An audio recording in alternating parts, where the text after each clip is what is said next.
but I wanted to talk a little bit about a special topic that people have requested of me, which is the topic of fake news.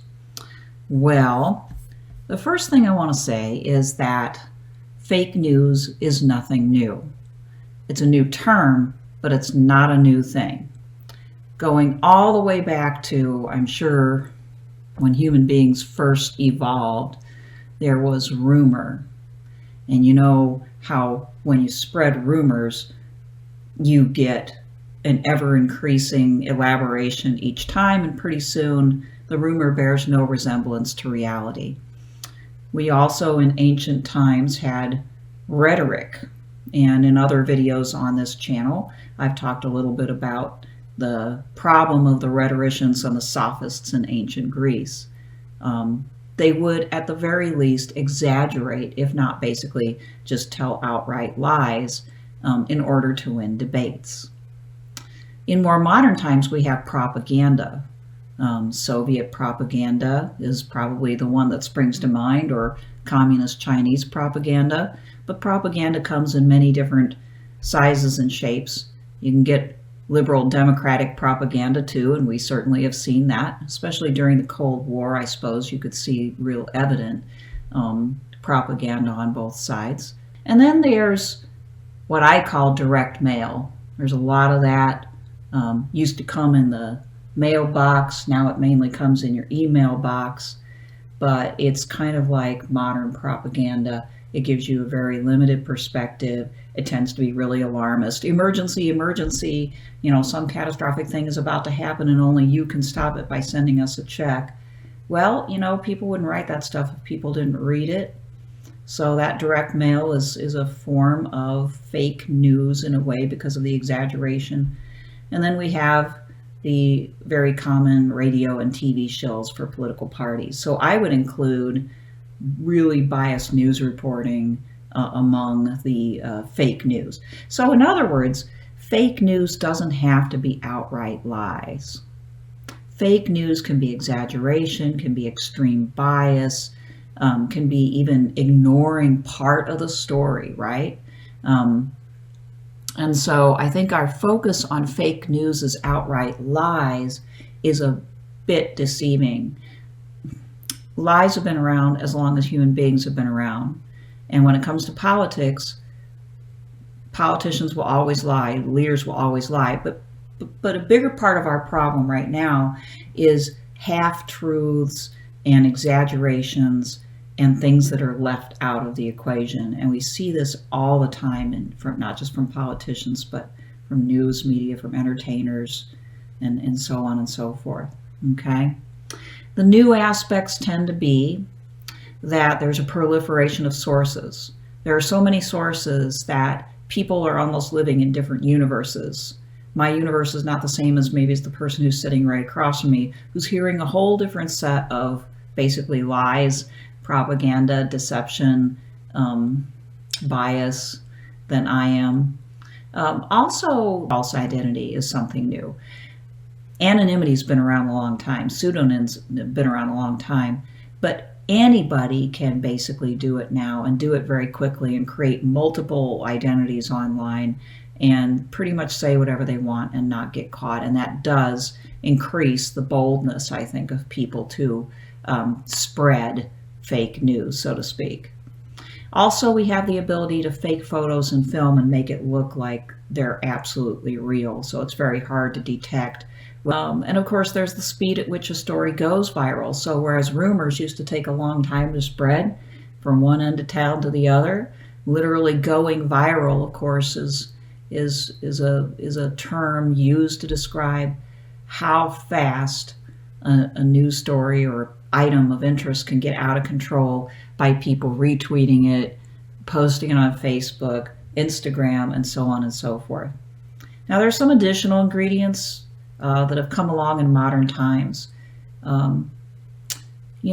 We've studied this phenomenon of mass man through various different philosophers, but mass man is the person who is a part of a democratic or socialist society, a society where the individual is supposed to matter, and the individual is supposed to have some sort of power, and the state is supposed to be for that and all other individuals. But somehow along the way, in these types of societies, people can become massified. They can become basically too much alike, too conforming, kind of lemming-like. And so they give away their agency, or maybe their agency is sucked out of them, and pretty soon they're trying to think like everybody else, kind of trying to go with the flow. Alexis de Tocqueville talked about this in America, even in the 19th century, this mass man phenomenon. There's a need, especially in democracy, for vast numbers to be adequately educated in order to meaningfully participate. And we've always had a problem with that in mass society. Again, whether it's democracy or liberal democratic, or whether it's socialist or communist, it's a real puzzle how to adequately educate large numbers of people to be good citizens, or even good participants in whatever social and economic process you want them to be. This tends to make people not only sort of follow trends and try to find somebody else to tell them what to think, but it also means that they cede authority to experts. And so, Alistair McIntyre talks about the bureaucrat in After Virtue, and, the manager and the expert type. And we cede authority in all kinds of ways, not just political, but also economic. If we have any money, we want somebody else to take care of that.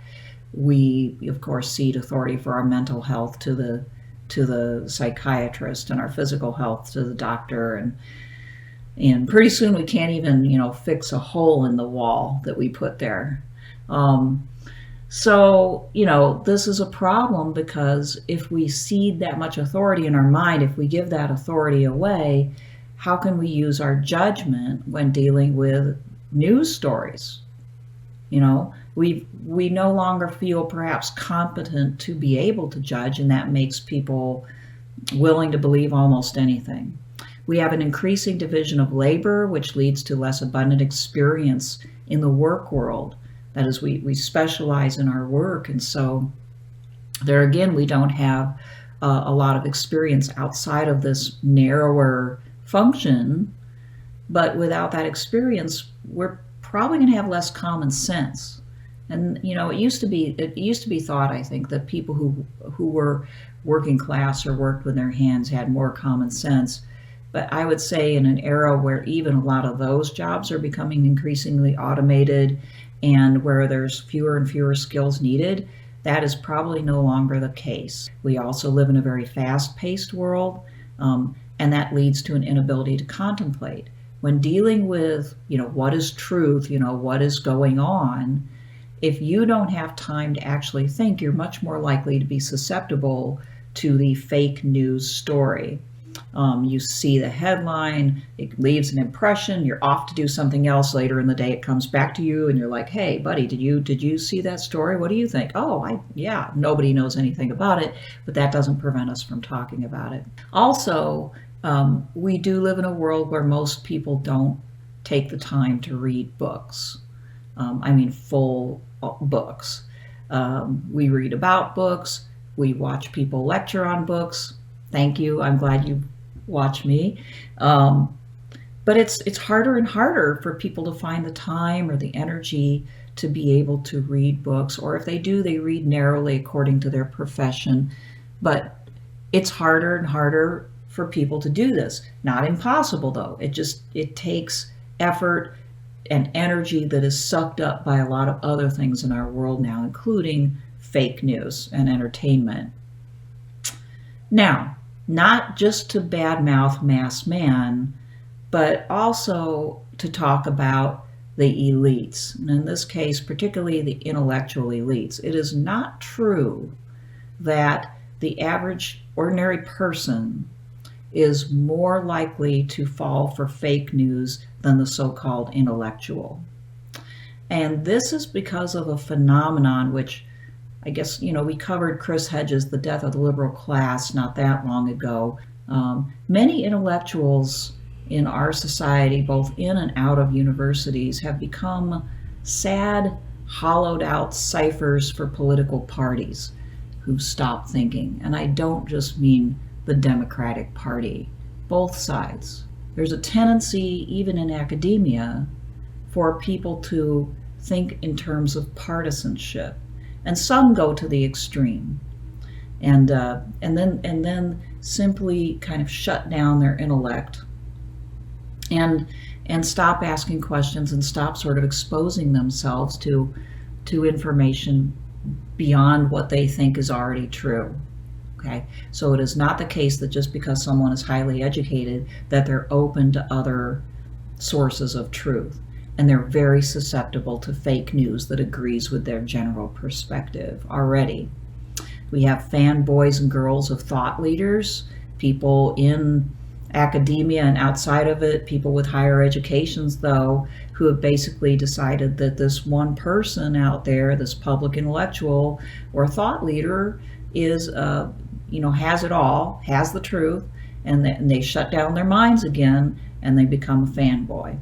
I call people like this sometimes shills and tools, and sometimes they are tools for business interests and think tanks. But there are unimaginative careerists who just want to fit into their milieu, whether it's conservative or liberal, and who therefore just adopt the party line of the people in the workplace around them one way or the other and never think again. And those people are typically higher educated as well. And of course, there are those who are particularly attracted to self-righteousness. So whenever they see a story that's just, like alarming, that they obviously, they believe it immediately. It's obvious. They go around talking about it. So we have a problem that's so deep that it's not just the ordinary person who maybe doesn't have a lot of education and doesn't try very hard to be informed. No. We have a society where an increasing number of people who have higher education for one reason or another are shutting down and not allowing other information in, and that makes them susceptible to fake news. The reason why there's so much fake news, and people are paid to do clickbait constantly, right, and to write this stuff, is because there's such an audience for it. So the problem is not so much the fake news, is what I'm trying to say, it's us. A few words about cures. At the individual level, this is obviously just my opinion, but I think, immediately stop reading clickbait and direct mail and email. Also, and I'm sure this won't meet kindly with everybody, but I think it's kind of important to back away from the daily news, especially in the era of President Trump, where he's always saying something, right? And the news media are always reacting to it. And it's kind of a circus. So really, it has helped me as a political scientist to just not watch the daily news. I read a newspaper about once or twice a week. And I have some magazines that I read. But more than anything, I read books and I sort of pick up what's necessary of the news through a newspaper or two. And then if something sounds unbelievable, I then go and I do a little bit of additional research. Another cure is to think about your own personal experience and what you see around you. For instance, in climate change, right? Think about whether your environment has changed, and if so, how. How's the weather changed? How's the things that are growing around you changed? Okay. If somebody tells you that taxes have been lowered, ask yourself, have you paid less in taxes? What about your neighbors? And this is, another thing. We don't ask other people, hey, what's your perception of this? As an individual, apart from your ideological worldview, what are you actually experiencing?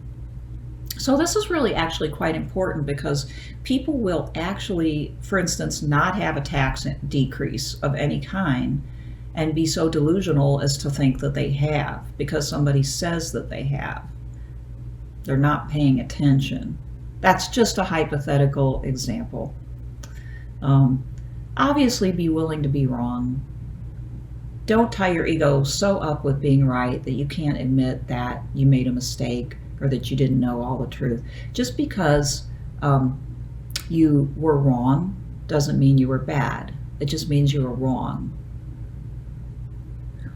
Um, Also, if something sounds weird or extreme, it's probably untrue or a gross exaggeration, and it bears looking into. Okay, when the priest pedophilia scandal first started to come up in the news in a big way because of lawsuits and court investigations, the scale of it almost struck me as being unbelievable.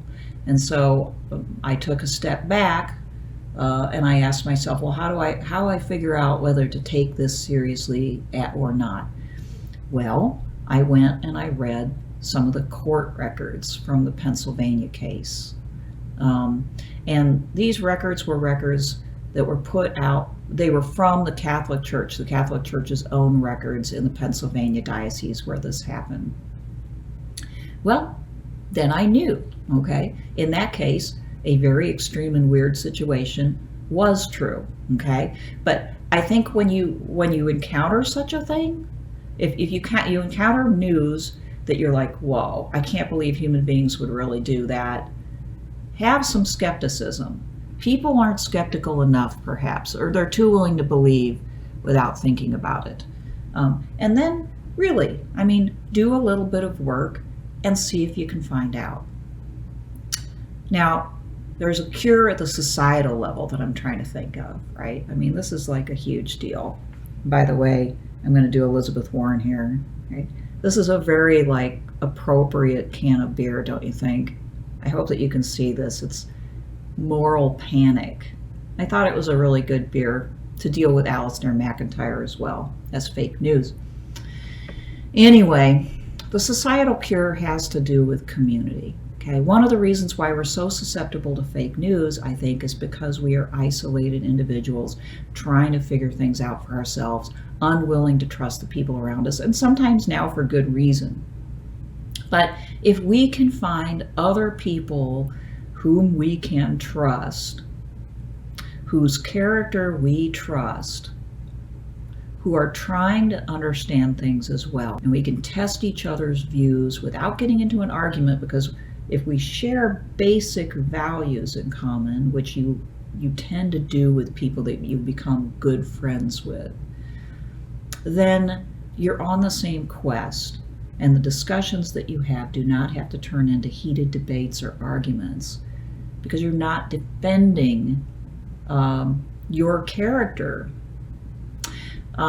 So, forming and recreating communities, reaching out to others, allows us to learn from each other and therefore govern ourselves more instead of relying upon the experts or whatever the latest news story may be.